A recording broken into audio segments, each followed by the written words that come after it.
Hello, Abigail here with Tarotscopes for Aries season, Sagittarius sun, moon, and rising. All right, my Sagittarians, this is an exceptional season. So we kick off, obviously, the beginning of Aries season is the spring equinox. It is a glorious celebration of new life and fertility, and also this year it's between eclipses. So we're entering into the chaos of a Mars ruled season in the middle of an eclipse between a Mars eclipse and a Mercury eclipse. So we had the Mercury eclipse back in Pisces season with the Virgo full moon, and now we have this Mars eclipse. And so it's a really volatile moment and anything can happen. I think my kind of perspective on eclipses as a modern esque astrologer is it's a speed up of time. It's like a time warp. So you'll end up starting at point C, say, and find yourself at point H and not really know quite how you did all those steps and ended up there. It speeds things up. So if something is meant to happen, it happens faster and maybe more suddenly during eclipses. And at the time, might feel like a bereavement or a loss, or just really shocking. And looking back, you're like, oh, that actually would have happened anyways. Doesn't remove your need to grieve, doesn't remove the stress. Also, not all things are bad in eclipses. You can get really good things like a good new job or a sudden relationship. I will say with a relationship, it does infuse the relationship with the quality of eclipses. So it might be a pretty intense connection. Whether it lasts or not is up to a lot of other things, but it's not all bad in eclipses. It just is. And so that's the energy we're coming into this year with. And it feels very right considering the astrology, but also a lot. Also, we're in the Venus retrograde, we're in the Mercury retrograde. They will both station direct in April. So April 7th is the Mercury retrograde station, and the Venus retrograde station is on the 12th, the same day as the full moon in Libra, which is going to be really gorgeous. It does have, some tricky stuff. Nothing too bad. It does have some tricky stuff going on, but being the first lunation after a full moon, well, after the solar eclipse, this full moon is a breath of fresh air and it's Venus ruled, and we get that beautiful direct. Now, of course, the stationing Venus can feel a little frustrating, but it is going to feel like things are finally changing in the right direction. So that's pretty exciting. And then we have Neptune on the 30th moving into Aries for the first time. It'll retrograde back and then in 2026 be in there full time. So this is a huge transition. Neptune has a long cycle. This year is a lot. When I was meditating on it at the beginning of the year, the Gregorian year, not this year, it feels like 2025 into 2026 is this huge year of shedding and release. And, everyone comes to it at a different phase, but people who have already, shed their skin are now having to sweep away and dispose of the skin. People who haven't shed their skin yet are in the middle of molting. There's a lot of different phases, but everyone in some way is getting rid of something and flushing something out. And this Aries season is the kickoff for that. And it's really intense. And I want you to be aware. I will say for you, and as I started out this reading, kind of thinking about the cards I pull, because I pre pull cards because I have to hold this mic. I probably could do this a better way, but I actually enjoy being able to kind of sit with the cards for a second before I move, um, especially when I'm looking at the whole picture of a month and I'm not one on one with a client. Um, and it feels as though for you specifically, this might be a bit different for the other signs. Now, obviously, you're a compilation of all the other signs, and I would encourage you to check out your sun, moon, or rising in whatever other signs you have. But there is a part of your chart, the part where Sagittarius is, that is really getting some energy to move forward. I think it's that trine to the eclipses, it's that trine to the Venus retrograde. Something is being shifted. And the reason I really think that is because of Kairos, your archetype card. Sorry, it's Mercury retrograde and Mercury ruled. I might forget a few things. Kairos, which in ancient Greek is about the right time or the specific time or the time being now. In modern Greek, I believe it is just kind of the word time, and place, and well, not time, but space and time. But this is a really magical card. I feel like something really important and intrinsic to you. The time is right now. Now, considering the astrology, I don't know that you have full visibility on what is going to happen, but I really think with this card, this is the time for you to act like you have already gotten the thing that you've been wanting, because that will prepare you for when you actually have it, which I think is coming actually pretty soon. And you're going to be able to really dig in to it if you have already prepared yourself for the thing you have been craving and desiring and pursuing, um, rather than viewing yourself as being at a loss and not having the thing yet. It's already here. You already have it. You've already done the work. This eclipse season is going to put it into your hands, or at least put it next to you on the table, and you're going to have to reach out for it in Taurus season. So it's very adjacent. The time is now. You need to start moving like you have that thing. You need to start moving like whatever you've been waiting for to shift is shifted or shifting. And a lot of the signs got a lot of cards, about rest and recuperation. And I don't think that's not in here somewhere. And I don't know that there's like a massive amount of work you need to do in order to make this happen. I think it's just coming as long as you are ready for it. But just accept that the universe can hand it to you.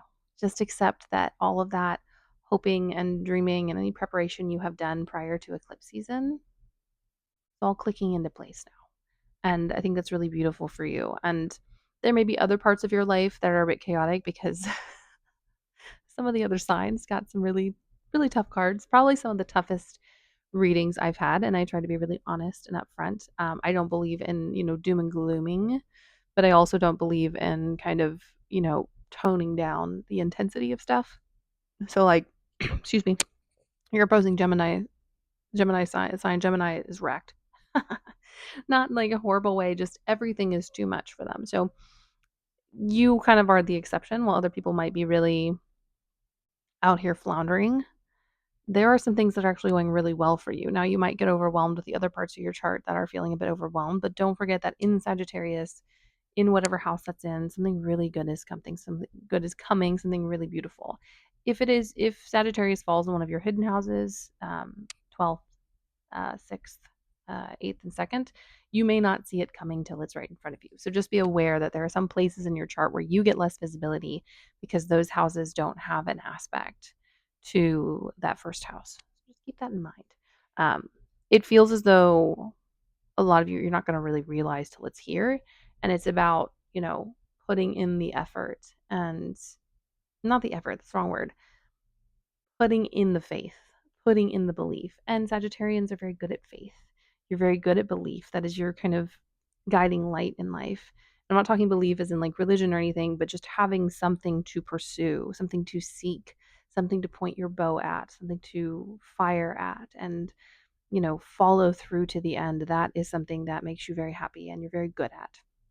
And I love this because as I was meditating on this card, I was pulling these cards and I got flashed with this. And whenever I get flashed with the card, I know it's coming out, gonna fly out of the deck. And it did. We have the Eight of Wands. This is the card of speed and time moving forward and things coming quickly. So as I was meditating on time and it being the time, the right time, it's coming very quickly. It's time to prepare. And by prepare, I don't mean labor. I don't mean work. It's about preparing your mentality, preparing your spaces, creating room for the thing that you've wanted. A lot of times we manifest and desire and work towards something, but we haven't yet created the space in our lives for that thing to arrive. You know, you can't just pack things on top of each other, and it's like going to the grocery store and then stacking a bunch of new food on top of old food and expecting that to end well. Um, So make sure your fridge is cleared. Make sure you have the space for this thing you've been manifesting. Act like it's already in your hands because it already is. The time is now, which is the kind of message I kept getting looking at this card. And with this, the time is now, and whatever that is winging its way towards you. And this is exciting and fun. And I also wonder if maybe some of you have been so focused on hoping and dreaming that you haven't considered what it's going to be like to have this thing. So start to consider, start to visualize whatever the thing is. And it doesn't have to be exact, it doesn't have to be one to one. If you struggle with the visualization, which is something that I do, um, think about the feelings that you'll have when you get it. Think about the possibilities that will open up to you when you have whatever this thing is. And there's likelihood that it doesn't come in the exact package you expected, but it's coming in the exact package you can handle and you can enjoy and unwrap, which is the important part.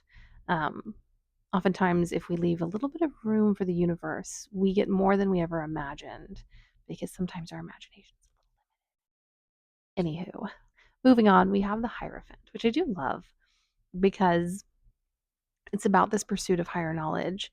And when I see this, I am often reminded of the pursuit of understanding. And for some people, this card feels very academic. For some people, this card feels very religious, kind of in a shadow or more shadowy position. It can be or like if I have a specific spread, it can be kowtowing to, the kind of general societal norms. It is very much kind of a card of, of, you know, oh gosh, why can't systems and power? But in this deck specifically, and kind of in my own practice, the Hierophant is this expanded mentor. And while it is the card of Taurus, I am a ninth house Taurus. And while I don't believe in the kind of like one to one house system to zodiacal system thing, there is an element of Sagittarius in that ninth house, that expansion, that growth, that pursuit of endless understanding and enlightenment that is in that ninth house. And so to me, this is a very Sagittarian card. And it is about that pursuit of knowledge, of expansion. And it doesn't have to be knowledge in the academic sense. And I find that the more that you kind of dig into understanding, especially as a Sagittarian, especially if you have a ninth house placement, kind of the more ambiguous and the less academic and the less structured and ruled it is, and the more you just understand and know. It's very close to the idea of gnosis, the kind of knowing and not knowing that allows you to know more, which is kind of a conundrum. Is that the word I want to use? I don't know. It's Mercury retrograde. Anyways, so the Hierophant, allow yourself to expand your mind. And what will happen with that is your dreams will grow with that expansion. So if you allow yourself in this Aries season, eclipse season, to expand your mind, to expand your beliefs and your desires, the thing that is coming is going to morph with that. And so you're not going to get a dream or a desire that is expired when it comes to who you are now in this moment. That's kind of the beauty of working with the universe. If you work with it, if you invest in it, if you send out these things into the universe, it also shapes what the universe brings to you. So continue to do that through Aries season. Allow things to change. If you start to imagine this dream, this hope, and all of a sudden you're like, wow, the way I was imagining it before isn't going to really fit with the person I am now, just start putting that out into the world.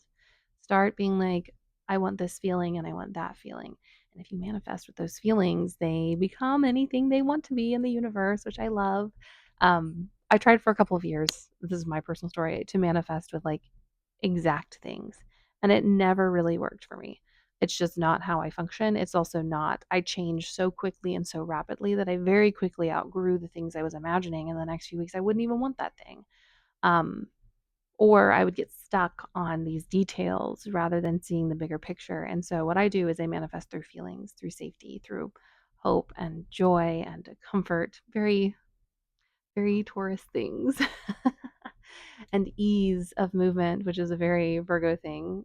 Virgos don't enjoy things being hard and nitpicky. We're just good at it. Um, I have a lot of Virgo placements. Anyways, so allow yourself to expand and to grow and let your dreams and your messages to the universe kind of come in line with that and let them be flexible and let them change. You're never, as a Sagittarius person or a person with a lot of Sagittarius placements, you're never going to be the same person another cycle around the sun, another Mercury cycle, another moon cycle, even. So allow that to change and morph and see the beauty of the things that you are achieving, not because they are what you exactly imagine, but because you created such a scope of imagination that you get everything that you need. And then we do have this lovely moon. It is important for you to pay attention to the lunar events this cycle. Um, Maybe a fun activity for Aries season might be to kind of check where the moon is in your chart for the day. And so a moon has like a 2.5 day cycle in the sign, excuse me, which is why we have a 28-day cycle, because it's kind of 28-ish cycle, because that's how many times it is sitting in one of the places. Um, I shouldn't say places, houses, if you do whole signs, if you do any other signs, any other house system. So enjoy the moon cycle, look at where it is. If the moon is in a hidden house or in a place that's kind of not visible, maybe take a break, maybe relax, maybe chill out a little bit. If the moon is in the ninth or the 10th or the 11th, maybe that's the time to be really active and get things done and really participate actively and externally. And then when we go to the more internal houses, like the hidden houses or the bottom of your chart, we kind of go into our little hole and take some time to recoup. I think my only issue with my fellow not fellow, but my Sagittarian friends' energy is they often drive themselves into the dirt and never stop. And I think part of that lesson is just learning when to take downtime, and using your chart and moon cycles is a really great way to do that. So that's just a tip, an advice, piece of advice, if you will. And then we have the King of Wands, and I've been getting various wandy people throughout my readings recently. And it is this idea that the energy, while this is a very positive reading comparatively, the energy is really chaotic. It is a lot. And so I think the lesson here is you don't have a knight or a page, which is where I kind of go put one foot in front of the other and just have fun. I think with this one, this is very much put one foot in front of the other. And also, I think you are going to be able to plan a little bit ahead into the future. But don't put pressure on yourself to achieve. Follow that inner fire, follow that blaze of desire that lives within you versus any kind of like lists or scripts that are handed to us by society. That is not going to help you. Eclipse season is going to ball it up and throw it in the trash.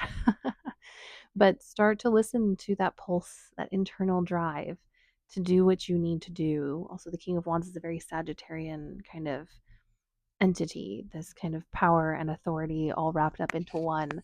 Um, Most Sagittarians I know why maybe they might struggle with inner personal confidence. The way they appear on the surface is this powerful fire energy. And so embody that. Even if you're not feeling it, embody it. Be who you need to be. Do what you need to do. Enjoy what you enjoy. And don't let anyone tell you otherwise. And last but not least, and part of the reason why I think this is kind of overtly positive, besides kind of you getting things that you want, we do have a Ten of Pentacles. There are things coming your way that are materially good and beneficial. You're going to have enough just for you and for others to share. I think the important thing about Ten of Pentacles, and this deck is kind of more ambiguous, but I've seen a couple other decks who do a really good job, is the ability to support more than just you. It's not just enough, it's enough for everyone. So that is coming your way. I also think it is a call, especially in a tricky season like this, to consider what you consider a pentacle. What do you want to fill your little basket with? What stones are you gathering along the way? Are they smooth stones or stones with sharp edges? Are you picking up pine cones and sticks? If you can't tell, I'm a bit of a scavenger. If you drop me out in nature, I come home with my pockets full of rocks and twigs and plants. Um, but what are you picking up, and what is the quality of things you're picking up, and not quality as in what other people perceive as good, right? Some people might see my pocket of rocks and think they're a waste. It's not true. They're beautiful. But what is your pocket of rocks? What are the things that you want to fill your house and your life with? And how do you want that to interact with your environment and the things that you enjoy? So kind of looking at this, it feels like, while for a lot of other places in your chart and other signs, the season is very much about surviving and integrating and then shedding. For you, it's very much about being specific about what you want so that you get what you want. And, just because you are able to be flexible and change on a dime depends on your placements, but I find that Sagittarius placements are very flexible. I have one and it is constantly elastic to my detriment. Not my detriment, it's just a struggle. Um, but you don't always have to change in order to get what you want. You don't always have to be something else in order to achieve the thing you need. This kind of time and phase in your life, especially kind of going back to our nice little King of Wands, is about you. Is about you getting what you desire, getting what you need, and not kind of taking, second place. And something I always tell people, and this applies to this reading, Something I tell my clients all the time is when you're about to get something that you've really waited for and you've really craved and you've begged the universe for and you've asked and you've worked and toiled and labored, is the universe is very likely going to send you a dupe just to see to make sure that they've got your order right. And so don't accept half-ass things. I'm not saying don't be excited when something comes along that's good for you, but especially when it comes to relationships in a Venus retrograde, when it comes to friendships, all these things, you know, you might get something that is almost. Don't accept that almost. Accept nothing less than the 10 of Pentacles. Accept nothing less than more than you need. And last but not least, as we kind of close this out, we have the beautiful Queen of Swords. Trust, trust, trust, trust your intuition. Trust the knowledge you have built. There might be people more qualified or have more time in a field than you, but they don't have the intuition that you have. And while you don't need to direct their life or anyone else's life, you know what is right for your life. Believe that in this Aries season. Believe that in the chaos. Believe that in all of this wildness. You know what you need, and you're going to get it. All right, my loves. I loved getting a lighter reading, or at least a more uplifting reading in all of this. I'm excited for you. Like I said, in other parts of your chart, things might be tricky, but where Sagittarius is, just enjoy this kind of progress. Anyways, I will see you in a different space and time. Blessed Aries season, blessed spring equinox, and don't forget to like and subscribe because it really makes my day.